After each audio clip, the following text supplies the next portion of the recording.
People wonder and ask, did Prophet Muhammad, peace be upon him, marry a child? Was this a normal practice 1400 years ago? What was the wisdom behind it? According to authentic sources, Prophet Muhammad, peace be upon him, married Aisha when she was 6 years old, and the marriage was consummated after she turned 9. However, it is important to understand things in their historical context. For instance, it would be silly to ask, what kind of milk did they drink 1400 years ago?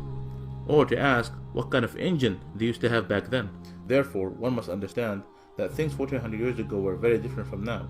Time have changed, and so human have. 1400 years ago, it was very common for women to marry at a young age. It is a historical fact that girls from ages 9 to 14 were married off in Europe, Asia, Africa, and America. For example, St. Augustine, 350 AD, he married a 10-year-old. King Richard II, 1400 AD, he married a 7-year-old. Henry VIII, 1500 AD, he married a 6-year-old. Even in the Bible, it says, "But say for yourself every girl who have never slept with a man." According to Catholic Encyclopedia, Mary, the mother of Jesus, was 12 when she married 99-year-old Joseph. Before 1929, Church of England ministers could marry a 12-year-old in Britain. Before 1983, Catholic canon laws permitted priests to marry off brides at the age of 12. A lot of people are unaware in the United States, in the state of Delaware in the 1880, the minimum age for marriage was 7 years old, and in California it was 10 years. Even now, the marriage age for some states are 12 in Massachusetts, 13 in New Hampshire, and 14 in New York. At the time of the Prophet Muhammad, peace be upon him, those who refused his message tried every method and strategy to discredit him. They were always looking for opportunities to attack him, verbally or even physically. Some of this verbal abuse consisted of calling him magician or a soothsayer or crazy. However, they never thought to point out or objected to his marriage to Aisha. Why? Because this was the norm of society, meaning it was completely normal.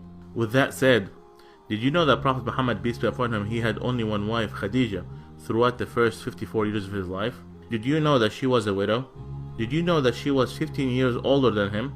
He, peace be upon him, spent his entire youth with her. He was committed to her until after her death by keeping ties with her friends. What about Aisha?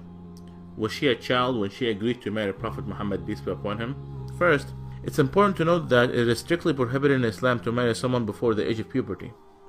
Note, the age of puberty varies throughout different times and different places. According to scientific references, girls might enter full-blown puberty anytime between the ages of 9 and 15. Also, the average temperature of the country is considered to be the chief factor with regard to menstruation and sexual puberty. So, was Aisha a child? No, she was not. So what about the wisdom behind this marriage? God always knows best. The marriage of Aisha was an instruction from God. Aisha narrated to us more than 2200 hadiths or sayings of Prophet Muhammad, peace be upon him. Aisha was exceptionally intelligent, and since she married Prophet Muhammad, peace be upon him, at a young age, she was able to learn so much from him. She later played an important role as a teacher, expert, and interpreter of Islam. So, there was so much wisdom behind this marriage.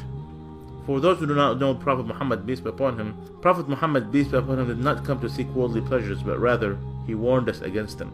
His companions described him as a man of morality and said he was shyer than a virgin in her seclusion. When the believers asked him an awkward question, he would cover his face out of shyness. He taught us that each religion is known for a kind of morality, and the morality of Islam is shyness and modesty. قل إنما أنا بشر مثلكم يوحى إلي أنما إلهكم إله واحد فمن كان يرجو لقاء ربه فليعمل عملا صالحا ولا يشرك بعبادة ربه أحدا. Say, I'm only a man like you, whom revealed to him that your God is one God. So whomever would hope to meet his Lord, let him do righteous work, and not associate anyone with his Lord. If you have questions about Islam, ask a Muslim. Please like our Facebook page.